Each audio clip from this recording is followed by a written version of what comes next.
and she's an administrator at a, you know, no-kill shelter and this and that. She runs Midwest IG Rescue. And if Carol can do it, anybody can do it, because I know what their financial situation is. So if where there's a will, there's a way. And you're either going to find a way or you're going to find an excuse.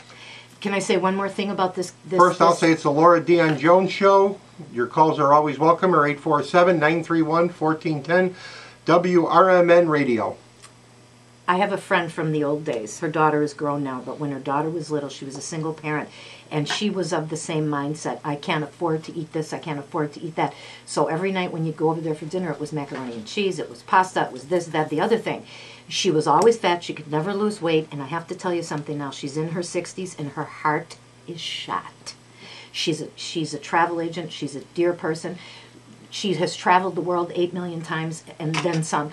Now, when she goes with friends on trips, she sits it out on the sidelines. She sits in the hotel because her heart can't take the walking, the this, the that. And I know, from what I know about this low-carb dieting and what insulin does to your arteries, I know that if she would have eaten better through the years, she would for certain not be in the situation that she's in. Mm-hmm.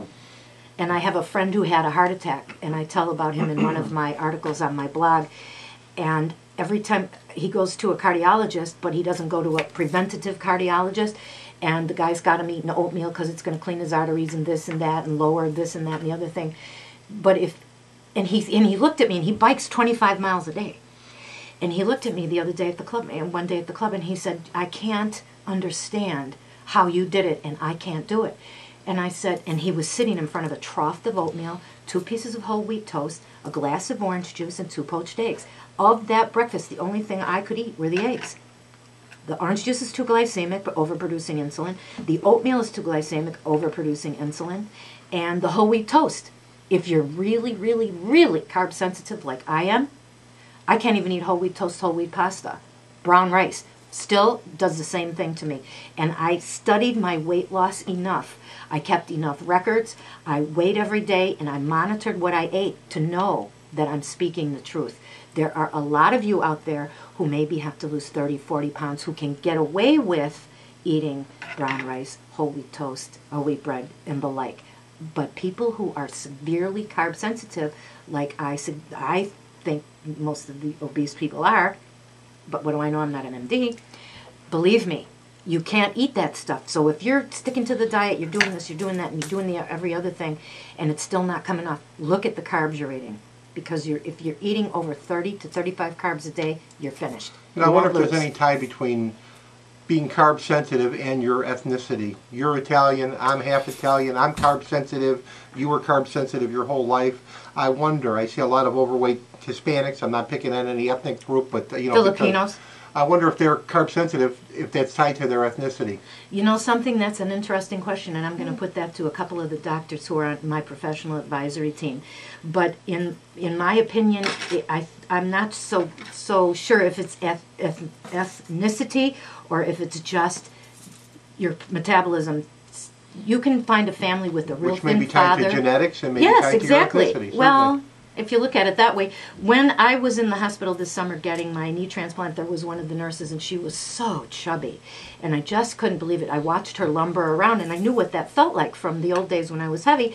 And we started talking, and of course she eats like a pound of rice a day. Not a pound, but I said, show me. And she held her hands like a bowling ball size of a bowl. And I said, it's the rice.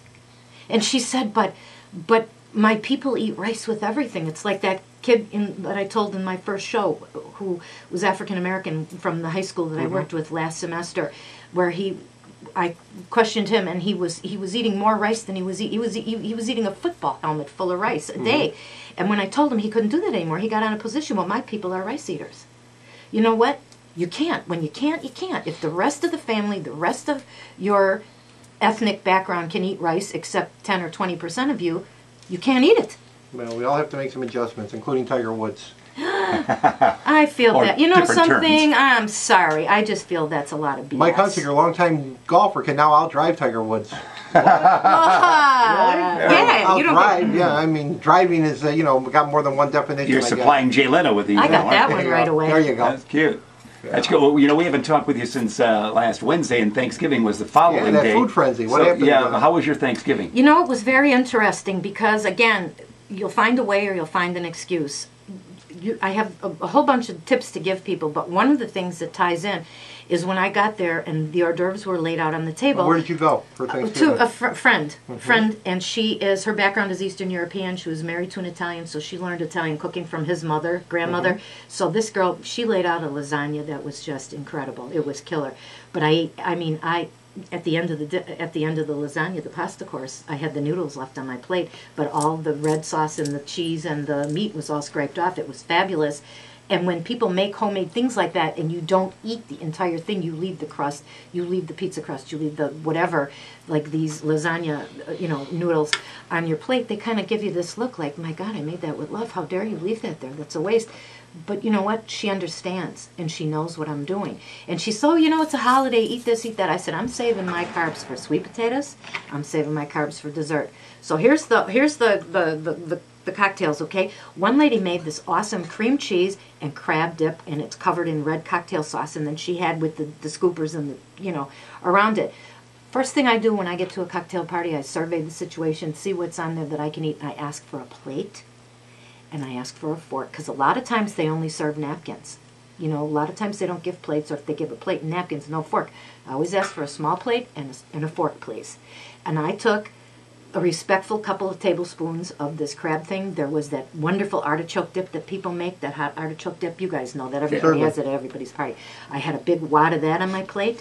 And then somebody made these little rye breads, little square rye breads, not quite the size of a playing card, but the topping was 3 cheeses, and it was diced olives, and it was all this wonderful stuff. And then she put it in the oven, and when the oven melted the cheese, or the broiler, it fried the rye bread at the edges, so it was like a gourmet deluxe grilled cheese, and it was just killer.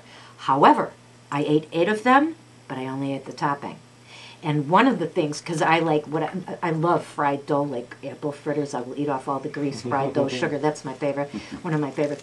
What I did was I took one of the breads, and I kind of chewed, like a little mouse, chewed off some of the, crispy crust at the top, got the taste of it, got the mouthfeel, got the crunch between my teeth, and that was it. The rest of those 8 pieces of little cocktail bread, bam, right in the garbage. So I found a way. Then somebody else made a brie in crust on croûte, and she had these some kind of berries were in there, and it was just fabulous. But I ate everything except the crust.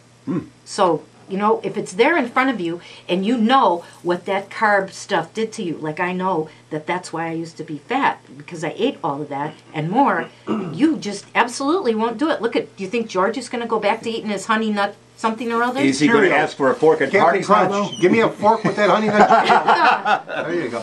Laura, I wish we had a television camera in here because people see how well prepared you are. You got about 25 or 30 pages of notes spread out in front of you. It reminds me of Oprah's cue cards that she has. Well, you know what? I get so enthused, and sometimes there's... Oh, we know that. How many Mike, how many emails you get from Laura now? I got 3 since Monday. Oh, that's it? Wednesday, yeah. I get 3 on the hour, but I love it. You liar. Well, okay. No, you guys want to know what I have in mind and what's coming up and keep you in the loop. So We're in the loop. I printed them all out, too, and it's a small book. We're in the loop. It's a small book. Jeff's in the loop, too. Yeah, I got mine. Jeff doesn't want to open up his email. I just learned He's not an email guy. See, we drove him to email. That's right. I know. Laura's got me on a diet. She's got Jeff reading email. My God, you talk about a revolution in 3 weeks. Well, before we switch gears and move on to the next subject we're going to talk about, Laura, I want a little FaceTime with you. Okay. If that's okay. I'm here. Here's my face. I'm a diabetic. Oh. I am scared to death to get off my carbs. My entire basis for my dietitian, my diet, my insulin intake, my insulin outtake, I take 3 shots a day. I take my blood sugar 6 times a day.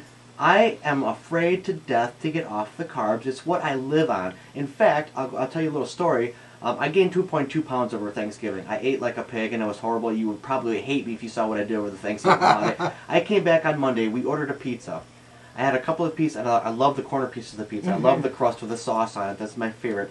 I had 2 of those, just the small little corner pieces.